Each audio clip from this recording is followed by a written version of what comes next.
When my mom found me in the middle of the bookstore, I was crying on the floor.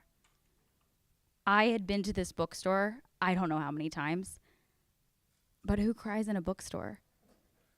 The poor kid who worked there, he was just paralyzed in fear and didn't know what to do.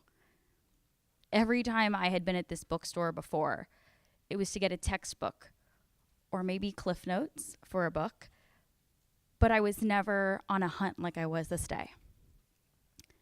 I was going through the self-help section.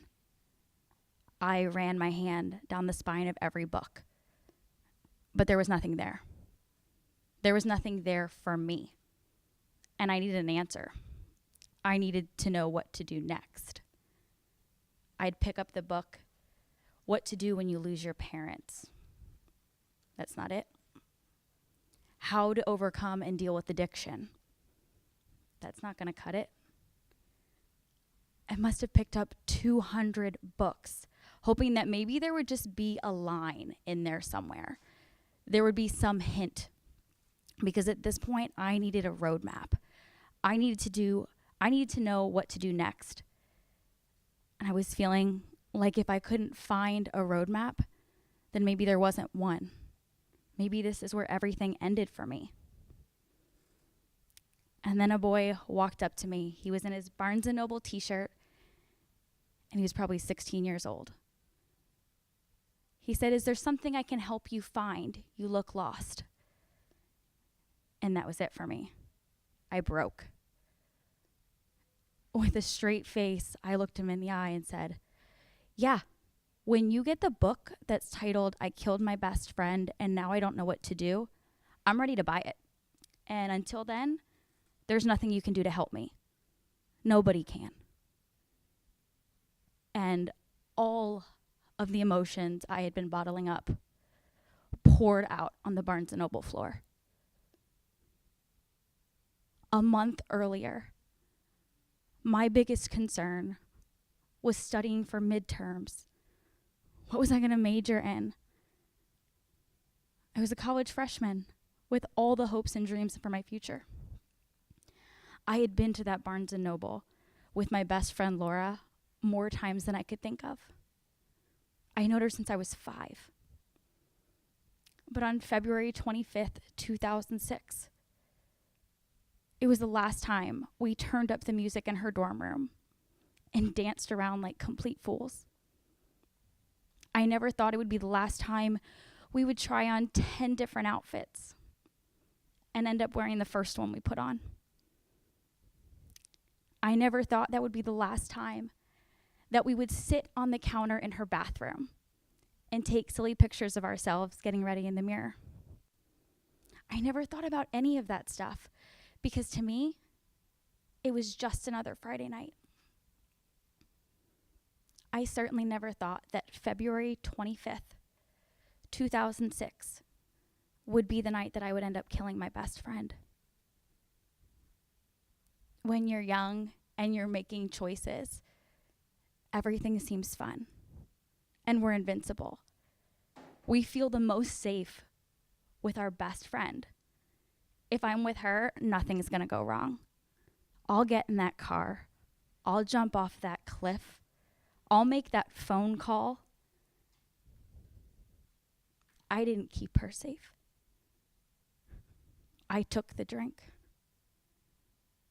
I put my key in my car and I drove us home. 1 mile from her dorm room, something happened. My car spun off the interstate and rolled into a tree.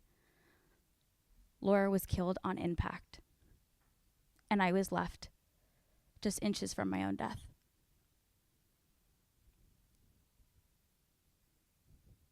The college student, the scholarship student, she was gone. Now here was the murderer, standing in Barnes & Noble, looking for an answer. No matter what it is you're working towards right now, those big lofty goals, that thing that keeps you up at night, the journey is everything. But I have to warn you, no matter what it is, there will be a moment where life is going to come out of nowhere and punch you in the gut. Whether it's a job loss, health issues, an accident, or a poor decision. There will be a moment when you find all the pieces that you knew shattered on the floor. This is that moment where we have to make a decision. We're going to try. I know you will. We're going to try so hard to pick it back up, to force them back together, and do anything in our power to find a way to make it how it used to be. I'm sorry, but it will never be like it was before. You have been changed. So we're left with a new decision. Are we going to stand there crying in the middle of the bookstore and leave these pieces all over the floor? Are we going to pick them up and make something new? My mom walked over and picked me up. She asked, "What happened?" And I explained to her, I got so angry. There's nothing here. If there is no next step, maybe this is where my journey ends. So calm. She just looked at me and pointed at the shelf. If you can't find something there, maybe you need to put something there. And I drew a line in the sand. I didn't care what it took. I didn't care what anybody said. And I didn't care how long it took. I was going to do whatever it took to make it through this. And I was going to survive. Not because of me. Not because I, for a second, thought I deserved it. But because I wanted to be there to tell somebody else it's possible. Your road doesn't stop here. I had no idea how long that journey would be, how bumpy it would be, and how much adversity I would face along the way. But I'm here, telling you that your journey doesn't stop. And how? When we decide to go after these lofty goals, when we push forward to do something that feels good, it really can't be about us at all. Because when it gets hard, when we're up at night, when we want to throw in the towel and just act like it never happened, we will. The work that you do, the thing that you're pushing towards, who is it serving? Because giving up on ourselves, that's a quiet thing we can do in the dark. Nobody sees that. But letting somebody down, disappointing the people we care about, that's a whole different ballgame. When you're looking at this thing you're working towards, who is that impacting? Who is that quiet voice in your head that is telling you, you deserve this, you can do this? Because there are days, more than I will ever tell you, that I want to give up. But Saturday